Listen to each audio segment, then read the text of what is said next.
Hey Mick, sais-tu quoi? Quoi? On a un invité spécial. Pour vrai? Yes.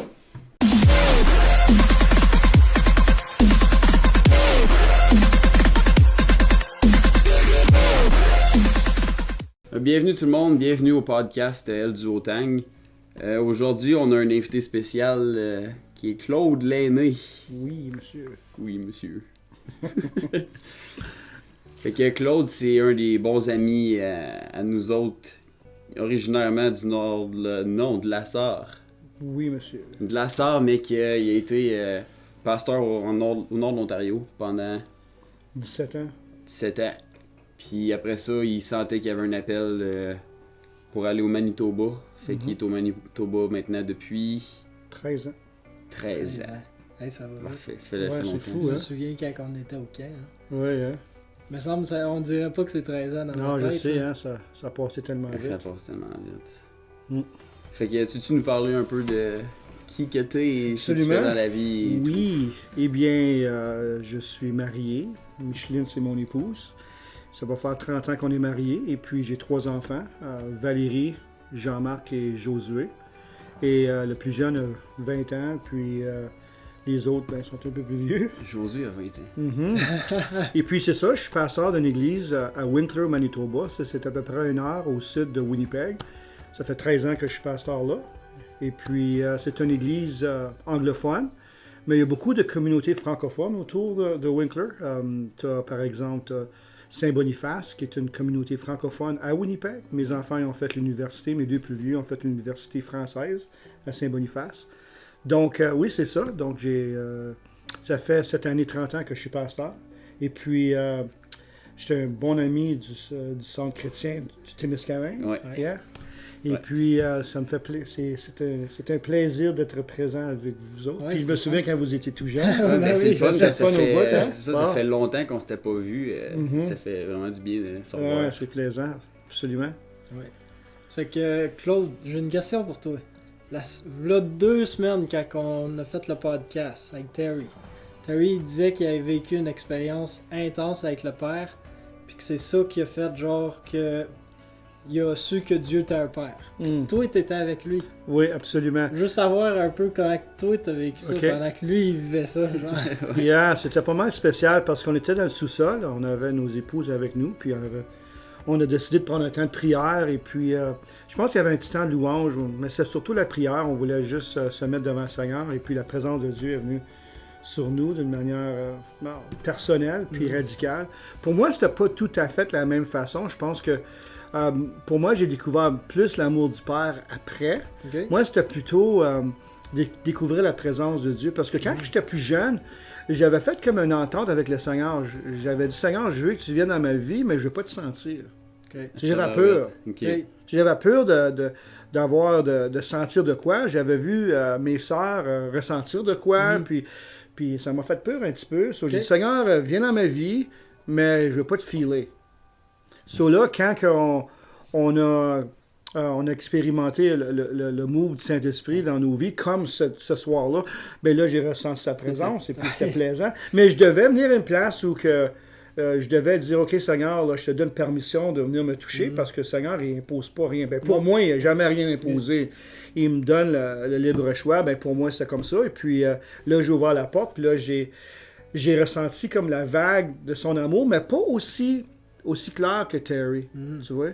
Donc, pour moi, c'était comme un nouveau déblocage en rapport avec les blocages que j'avais mis les dans ma murs propre que t'avais vie. mis. C'est ça, les murs que j'avais mis dans ma vie. C'est ça. So, pour moi, c'était comme on pourrait dire, un point tournant dans ma vie. Ok. Mais pas ce côté doctrinal où que j'ai ressenti comme l'amour du Père, où j'ai découvert le Père, tu vois. C'était plutôt comme la présence de Dieu. Wow, Seigneur, t'es vrai, puis je veux t'avoir, puis je veux te sentir, mais c'est certain que c'est plus que de vouloir sentir, mais je voulais expériencer sa présence. Ah ouais. C'est un peu ça que j'ai vécu. Mon épouse, par exemple, pour dire, mon épouse, elle a perdu son père quand elle avait 8 ans, Ok. et puis elle a eu son père, comment tu dis ça, pas un deuxième père, mais beau-père. un beau-père, c'est ça. Ouais. Et puis elle n'avait jamais connu vraiment l'amour d'un père. Ok. Et puis, pour mon épouse, c'était un point tournant. Wow. Cette soirée-là? Ben, ce soir-là, cette soirée-là, c'était... Ouais, c'est ça. Dans ce temps-là. Parce qu'elle avait pas vraiment... Elle connaissait pas c'était quoi l'amour d'un père. Et puis, j'ai vu un changement radical dans sa vie. OK. Ah, ça, j'ai vu une transformation intérieure. C'était incroyable de voir ma femme s'éblouir, de pouvoir être confiante, puis de pouvoir se sentir aimée. Ça, c'était comme un point tournant. Comme ce qu'on disait avec l'épisode avec mon père, justement, c'est que moi et Matt, on est chanceux dans le sens que nous, on a été élevés avec ça. On a été élevés dans la notion que Dieu est un père. Tu sais. Mais comme qu'on parlait aussi, on connaissait tout ça, mais ça prend vraiment une vraie expérience pour que tu puisses vraiment le connaître. Tu sais, tu peux connaître ça comme tu connais n'importe quoi d'autre, mais tant que tu le vis pas. C'est ça. Moi j'ai été élevé dans un contexte religieux. Et puis quand j'ai commencé à être pasteur, même quand j'ai été à l'école, quand j'étais allé au collège biblique, j'avais beaucoup. C'était pas la faute du collège, c'était plutôt mon sens de comprendre la chrétienté. C'était vraiment basé sur les œuvres, tu sais. Ouais. Je devais performer. Puis, si je priais un montant, ben là, Dieu pouvait venir. Si disons, je suis pour la prière, je veux connecter avec le Seigneur, mais avec le but de le connaître. Tu sais. Je veux l'aimer, pas parce qu'il faut, mais parce qu'il m'aime. Puis quand je découvre son amour pour moi, je veux l'aimer en retour. Tu sais. Mais pour moi, c'était un gros changement. Les œuvres peuvent demeurer les mêmes, mais ça va être vraiment le motif en arrière. Ben, c'est ça, exactement. C'est ça qui fait la grosse différence. C'est un gros changement. Ça change la façon de voir les choses et puis ça apporte beaucoup de liberté dans ton cœur. Parce que tu n'es pas sous le joug de la performance. Tu fais parce que tu es aimé. Tu fais pas pour être aimé. Oui, c'est ça. C'est un gros changement, ça. Parce que moi, je faisais pour être aimé. Tu vois? Oui. Puis, peux-tu nous parler un peu de, justement, la transition entre... quand tu étais ici au nord de l'Ontario, puis après ça partir pour le Manitoba, le sens que tu sais, c'est que tu laissais pas mal tout tomber ici, oui, puis tu recommençais à nouveau. Tu sais, comment tu as vécu ça? Mais moi, c'était plutôt comme je voulais faire la volonté de Dieu, et puis à un moment donné, 3 ans avant que j'aille au Manitoba, j'avais été prêcher dans le nord du Manitoba, j'avais aimé l'expérience, puis j'ai vu les gens qui avaient soif, qui voulaient grandir, mais qui ne savaient pas comment. Okay. Tu vois? C'était un contexte religieux où que je demeure maintenant. C'est un contexte ménonite, avec un héritage chrétien, mais un héritage qui n'est pas basé sur une expérience, mais basé sur une connaissance. Tu vois? Donc, moi, quand je suis allé, j'ai vu les gens qui avaient un désir de connaître Dieu, mais qui avaient peur d'ouvrir cette porte-là, parce que je comprends c'était quoi d'ouvrir la porte. Pour moi, quand j'étais plus quand je t'ai raconté l'histoire tantôt, j'avais peur d'ouvrir mon cœur parce que j'avais peur de voir qu'est-ce qui était pour arriver. Donc j'ai senti l'appel d'aller dans un contexte où les gens ils veulent Dieu mais ils savent pas comment le faire. So, j'ai senti un sens de purpose ou de raison d'être, tu vois. So, j'étais allé là, puis notre but c'était de voir les gens de voir les gens connaître Dieu. Tu sais, c'est comme le hockey, et surtout dans sa saison ici, la saison des playoffs, là, c'est... tu peux connaître Wayne Gretzky, mais peut-être tu le connais pas. Tu connais pas c'est quoi son film favori. Tu le connais pas, mais tu connais toutes ses statistiques. Donc les gens où j'étais, ou les gens autour de moi, quand j'ai déménagé à Winkler, c'était plutôt comme, je connais les statistiques du Christ, mais je le connais pas personnellement. Okay. Ou j'ai jamais expérimenté sa présence. Donc pour moi, on a senti comme un appel ou une raison d'être d'aller et puis de pouvoir les amener à une place où ils vont pouvoir connaître puis vivre de quoi dans leur foi, tu sais. Puis ça a vraiment explosé dans le fond là-bas. Là. Parce que là, si je comprends, vous avez grandi énormément, justement, vous avez une nouvelle bâtisse parce que vous avez plein de gens puis tout ça, puis c'est le fun pour nous de voir les fruits, tu sais, que quand on en regarde, on voit Claude qui est là-bas, puis on voit que ça grandit, puis on est comme super content de... Puis nous autres, en tant que jeunes adultes, là, on veut y aller voir. Supposément que vous autres, vous en avez beaucoup aussi. Là. Oui, on a bien des jeunes gens. Comme à un moment donné, là, 12 ans passés, on était autour de 140, tu sais, quand on se rencontrait le dimanche matin, puis là, ben, on a peut-être... on a une moyenne de autour de 1100. Toutes les fins de semaine. Mais c'est qu'on a beaucoup des jeunes de votre âge. Ouais, mais c'est ça que Mick il disait. C'est ça que mon père a promis des choses des jeunes. Mais on a essayé d'apporter l'Évangile d'une façon contemporaine, sans faire un compromis avec le message, mais l'apporter plus d'une manière, je dirais en anglais, relevant, plus fraîche, ouais, c'est ça. Une adaptation à la génération plus jeune. Ouais, c'est ça. On vise ça. Notre but, un de nos objectifs, c'est d'atteindre votre génération. Donc, on essaie très fort de créer une plateforme pour ça, de voir les jeunes servir, de voir les jeunes être impliqués. Surtout si eux autres, ils s'impliquent, les autres, ils vont voir qu'ils s'impliquent, ça fait que ça va amener bien plus de monde, puis le monde va vouloir s'impliquer et tout. Là. Si Mick qui commence à s'impliquer, moi je vais m'impliquer, puis là, un autre qui va suivre en arrière. Absolument. Puis... Aussi, il n'y a rien de mieux que des jeunes pour comprendre d'autres jeunes. Ouais. Fait que, tu sais, les jeunes vont avoir des idées qui vont pouvoir aider à aller rechercher les autres jeunes, tu sais. Exactement. Mais c'est que pour moi, j'étais un peu plus âgé, comme que tu peux voir. Il faut que je m'ajuste, il faut que je m'adapte, mais c'est tellement plaisant parce que tu veux voir la prochaine génération servir le Seigneur.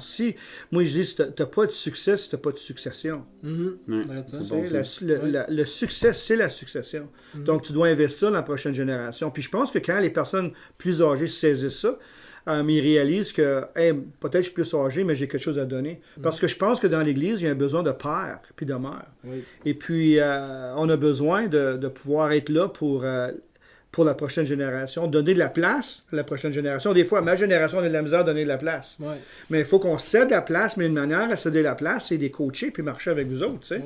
Mais je pense que l'idéal, c'est d'avoir les 3 générations dans l'Église. Il faut. Tu as les 3 générations dans l'Église, tu vas avoir une Église en santé.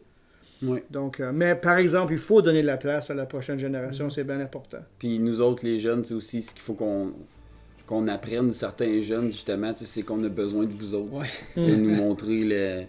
Vous Parce autres, qu'il y vous en avez a, l'expérience. c'est ça. Il y en a qui vont être, ben non, mais je suis correct, je vais m'arranger, tu sais. Mais on a besoin, nous autres, d'avoir votre expérience parce que vous autres, vous avez passé au travers de des affaires, que vous savez que ça marchera juste pas. Puis que c'est pas la bonne façon de le faire, tu sais. Fait que nous autres, c'est ça, comme tu dis, on a besoin, c'est un partenariat que les 3 générations, il faut qu'ils marchent ensemble. Ça. Puis nous autres, des fois, qu'est-ce qui arrive, c'est on s'appuie sur notre expérience, puis des fois, on n'a pas la fraîcheur, puis on n'a pas la créativité de se mettre devant Dieu puis de dire, Seigneur, qu'est-ce que tu veux faire de nouveau? Donc, tu vois, c'est une combinaison, je pense que c'est un bon mix. Tu sais. Puis aussi, Claude, excuse-moi, mais tu as parlé de père puis de mère spirituelle. Tu veux-tu expliquer juste pour les gens peut-être qui savent pas nécessairement c'est quoi, là? Comme ça dit en 1 Corinthiens chapitre 4 que j'ai beaucoup d'enseignants, mais j'ai pas beaucoup de pères. Un enseignant, ça communique l'information. Un père, ça va bien plus loin que communiquer l'information. Ça démontre un intérêt dans l'individu ou dans la personne que tu aimes. Le portrait d'un père, ça démontre l'amour et un désir de donner un héritage. Un enseignant va donner un héritage intellectuel, un père va donner un héritage de vie. Et puis, donc, si tu es un père d'une église et puis tu investis, tu partages ton journey, ton savoir, puis ton vécu. Et je pense que, comme tu as dit tantôt, tu préviens les jeunes de faire les mêmes erreurs. Mais en même temps, tu trouves raison d'être. Moi, je pense qu'un des sujets majeurs, c'est de savoir qu'on a un appel et on a une raison d'être. Si on est vivant, c'est pour une raison. Dieu ne fait jamais rien par erreur. Dieu fait toujours des choses en rapport avec une raison d'être. Quand Dieu fait quoi? Quand Dieu t'a créé, quand Dieu nous a créés, il y a un but. Il ne nous a pas juste créés pour le fun ou bien il n'a pas fait d'erreur. Il y a une raison d'être. Donc, c'est important à discerner ta raison d'être dans la saison que tu es dans ta vie. Mais il y a du monde, des fois, quand ils viennent un peu plus âgés, ils disent « Ah ben, mon temps de course est fini, j'ai couru, je ne cours plus aussi vite. » Mais par exemple, qu'est-ce que tu pourrais faire? C'est que tu pourrais encourager la prochaine génération à courir. Les coacher. Exactement. Donc, ça finit pas. Oui. Ton rôle change, Oui. mais le ministère ou l'implication ou le privilège d'investir dans les autres ne change pas. Tu vois, ça devrait toujours être le même. Puis je pense que c'est là que tu as la combinaison, un bon mix quand tu as les deux ou les 3 générations qui fonctionnent ensemble. Ouais. Puis c'est important pour nous autres, ma génération, de faire certain qu'on vous aide à découvrir votre raison d'être. Parce que c'est beaucoup un discours, justement, dans ceux de ma génération, là. C'est beaucoup un discours de genre, on sait pas quoi faire. Tu sais, on veut s'impliquer à quelque part, mais on n'a aucune idée. Tu sais, c'est quoi comme tu dis, notre raison d'être, notre but, notre plan, puis notre appel, tu sais, justement. Il y en a beaucoup. Tu sais, on va essayer plein de choses jusqu'à temps de trouver. Tu sais, c'est pas mauvais non plus d'essayer, là. Mais on a beaucoup, comme moi personnellement, là, ça a pris beaucoup de temps avant que je puisse vraiment savoir, ok, je suis appelé à faire ça. Puis même encore aujourd'hui, j'ai une idée, mais je sais pas à 100%. C'est ça. Puis avec l'aide justement de mes parents spirituels, de mes parents, puis des gens plus âgés dans l'église qui sont là depuis plus longtemps, tu sais, sont capables de vraiment nous aider. Puis je te verrai là-dedans, on va t'aider, on va te coacher. Puis, Parce que ta raison d'être n'est pas basée sur ton potentiel. Ta raison d'être est basée sur l'appel de Dieu sur ta vie. Ouais. Donc, c'est que chaque personne a une raison d'être, mais le problème, c'est des fois on le disqualifie parce qu'on dit on n'est pas capable ou pas moins. Mais ça n'a pas rapport avec tes habiletés ou avec ton potentiel. Ça a rapport avec Dieu qui a placé en toi une raison d'être. So, c'est d'être ouvert à ce que Dieu veut faire, puis de croire que Dieu veut agir, veut travailler au travers de moi. Puis quand que je saisis ça, ça fait une différence. Tu combines ça avec l'amour du Père. Tu sais, comme tu dis, je vis sous l'amour, sous la bannière de l'amour. En même temps, j'ai une raison d'être. Je suis un porteur d'espérance. Oui. C'est bon, ça. Oui. Tantôt, tu parlais des Ménonites. Nous autres, on a... En tout cas, moi, avant que tu déménages, j'avais aucune idée c'était quoi.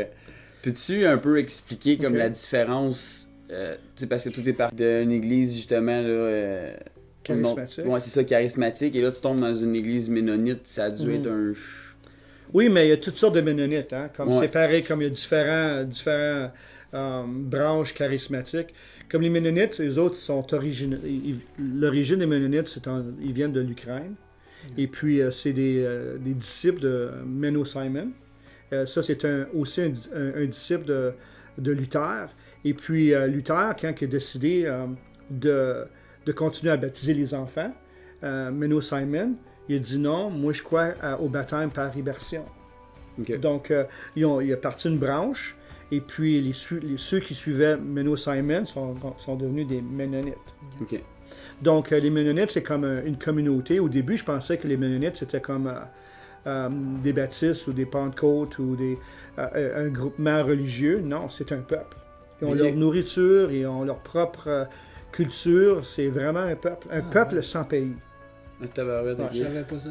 So, ils ont déménagé de l'Ukraine à l'Allemagne, en Amérique du Nord, de l'Amérique du Nord en Amérique du Sud, de retour en Amérique du Nord.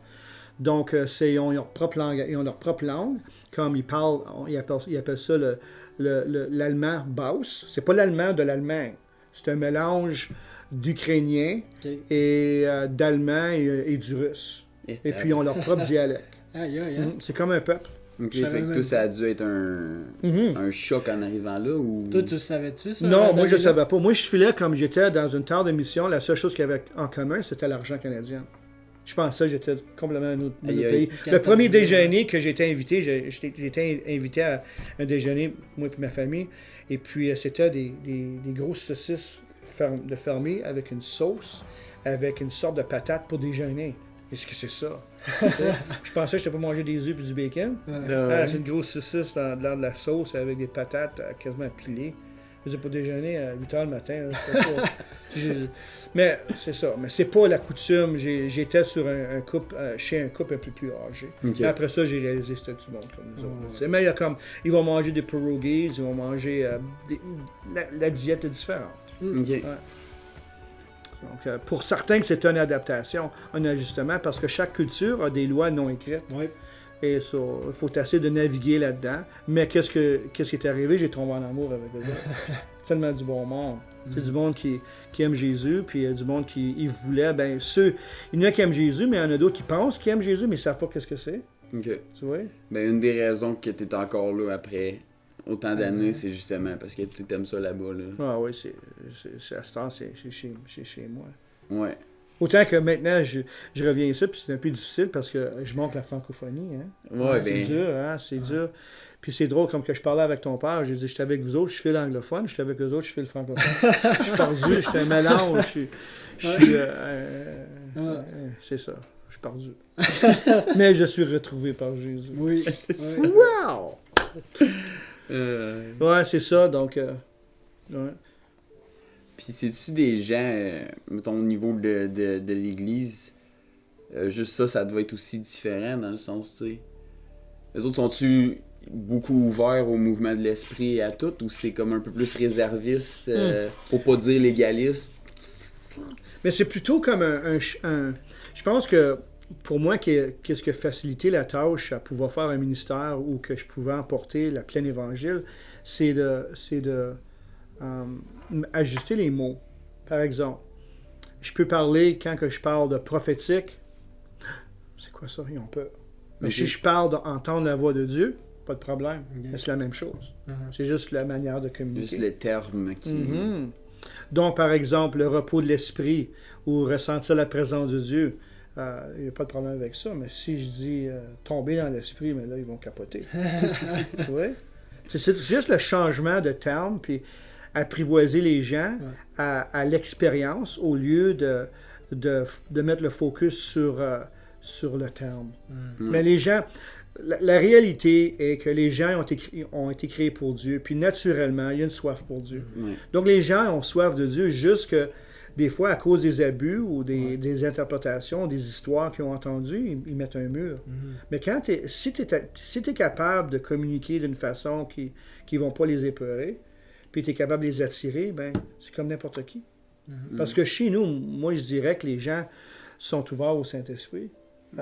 Et puis la nouvelle génération, si tu irais dans notre classe de Young Adults, de jeunes adultes, qui est de 20 à 25 ans, il y en a peut-être 50 à 60.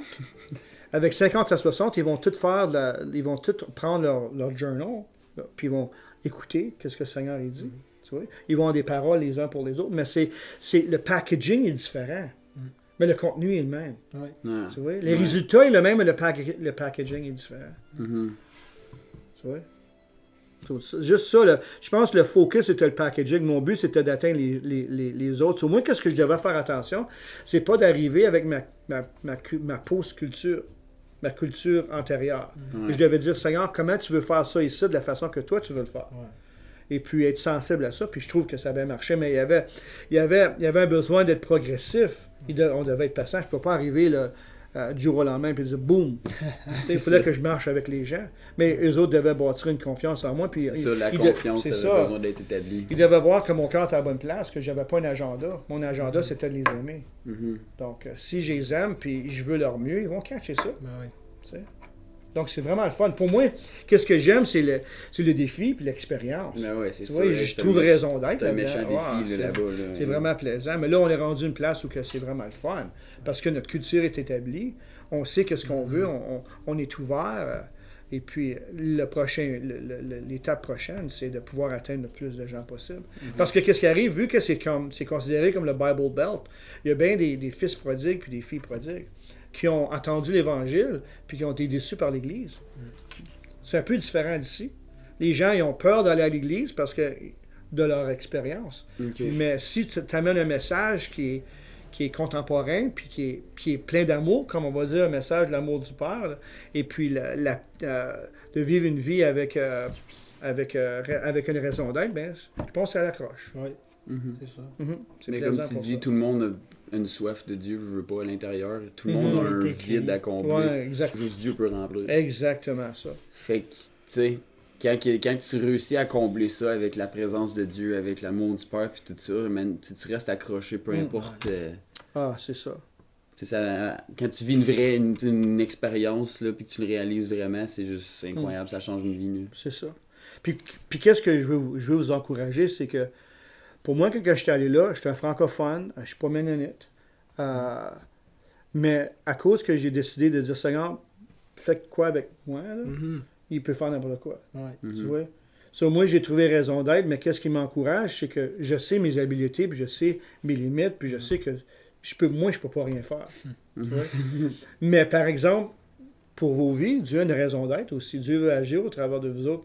Puis je vous encourage à ne pas vous limiter à ce que vous pensez que vous pouvez donner, mais vraiment de voir ce que Dieu est capable de faire au travers de vous autres. Puis quand vous vous ouvrez à ça, vraiment, il n'y a pas de limite à ce que Dieu est capable de faire. Les seules limites qu'on a, c'est les limites qu'on se met sur notre propre vie. C'est ça. Je veux dire, si on vit le mensonge qu'on n'est pas capable, puis que Dieu ne va pas se servir de nous autres, ben on se limite. Mais dans tout ça, Dieu cogne à la porte tout le temps pour essayer de nous libérer de cette mentalité-là, de cette fausse croyance-là. Tu sais. Faut juste arriver à un point où, justement, comme tu dis, que, ben, me voici, je suis là avec mes dons, mes talents, puis tout, puis c'est comme... C'est ça? Vas-y, c'est à toi de moi. Puis Dieu va se servir de toi, puis tu penses que tu n'es pas à la hauteur, puis tu penses que tu n'es pas capable, mais c'est à ce temps-là qu'il dit, mais moi je suis capable. Mm-hmm. C'est vrai? Puis je pense que c'est une bonne place à être, une place de dépendance.